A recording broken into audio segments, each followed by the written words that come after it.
Esse é um debate que talvez hoje traga como principal vetor o que se chama de ESG, ou roteiro para um desenvolvimento a partir de inovação sustentável, mas também tem que levar em conta a circunstância de onde nós estamos e como o Brasil está. Nós somos uma sociedade hoje muito diferente, a oitava sociedade mais desigual do mundo. Nós temos 50 milhões de pessoas vivendo com menos de $5,5 por dia e somos o 67º em educação. Então, se tem um primeiro roteiro para se pensar em inovação, sustentabilidade, desenvolvimento e progresso, é a educação. A partir da base de educação, nós podemos também ver o que deixou de acontecer, ou, na pergunta do Paulo, o que foi de oportunidade perdida principal brasileira. Nós perdemos a oportunidade de educarmos os brasileiros, ou nos educarmos. Porque se há 40 anos atrás, buscando um pouco de que foi a comparação com a Coreia aqui, nós nos comparávamos em termos de PIB, de potencial de desenvolvimento com Coreia, a própria China, outros países do sul da Ásia, e hoje nós ficamos para trás, foi porque nós não investimos em educação e numa base que continuasse ou complementasse o avanço que nós tivemos na democracia e nas instituições brasileiras. Então, acho que a grande oportunidade perdida foi uma oportunidade de nos educarmos, e com isso vem toda uma consequência. A consequência de, eventualmente, votar mal, a consequência de ter um Congresso mais preocupado com a agenda particular do que com a agenda do todo, que traz também uma quase impossibilidade de nos planejarmos no longo prazo.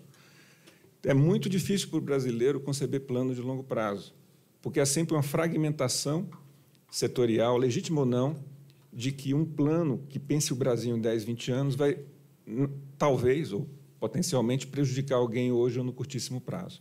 Nós temos pouca vocação para cooperar. Isso talvez venha dessa base, talvez, de educação e de pensar um futuro para as próximas gerações e não para o nosso umbigo. Então, essa, para mim, foi a oportunidade perdida. Em termos de avanço, nós somos um país democrático, instituições fortes, talvez mais burocrático do que deveríamos ser, talvez com algumas idiosincrasias no setor tributário, produtivo, cartorial, mas nós avançamos como democracia. E parte do peso dessa democracia é o debate legítimo. Então, talvez nós não consigamos fazer políticas de longo prazo porque ainda somos uma democracia jovem, mas estamos avançando. Queria aproveitar o ponto que o Paulo Gaia trouxe e parte do que a Luísa falou. Nós, se não temos vocação para plano de longo prazo, qual seria uma solução para implementar a mudança? A Marina Mazzucato, sugerida pelo Paulo, criou um termo chamado MOIP, basicamente mobilização orientada por programas de inovação orientados por missão, Mission Oriented Innovation Policies.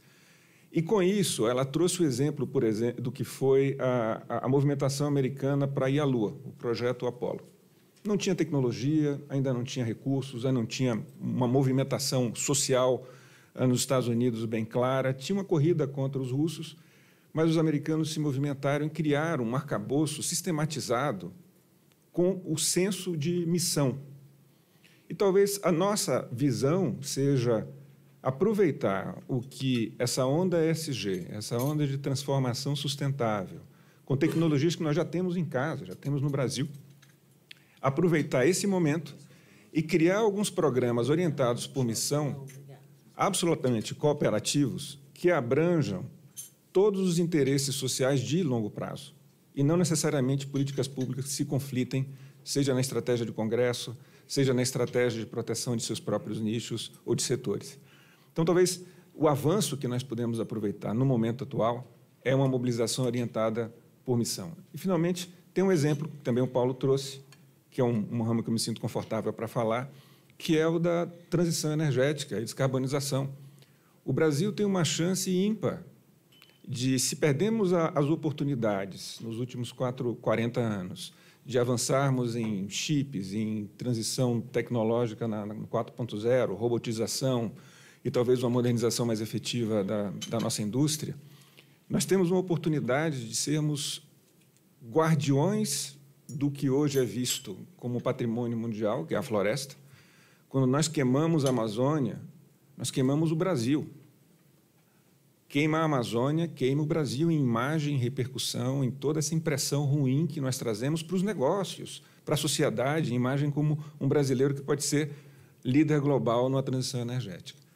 E, finalmente, Paulo, o exemplo do etanol volta para uma política de emissão há 40 anos atrás. O Proálcool foi criado numa crise energética à época, e era uma crise energética por causa do preço do petróleo, do choque do petróleo. Hoje, pelo pré-sal, nós somos exportadores de petróleo, não estamos na mesma crise que outros países, mas a crise de mudança climática é uma oportunidade para o Brasil ser protagonista.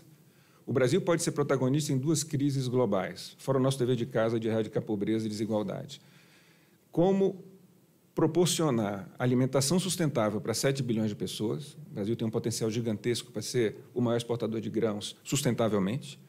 E como fazer uma transição energética de forma efetiva e liderar, como país autônomo, a revolução verde, sem depender ou sem se confundir com políticas que são de interesse de outros países ou de outras nações, por seus interesses particulares. Mas essa revolução verde está na nossa mão e só depende de nós.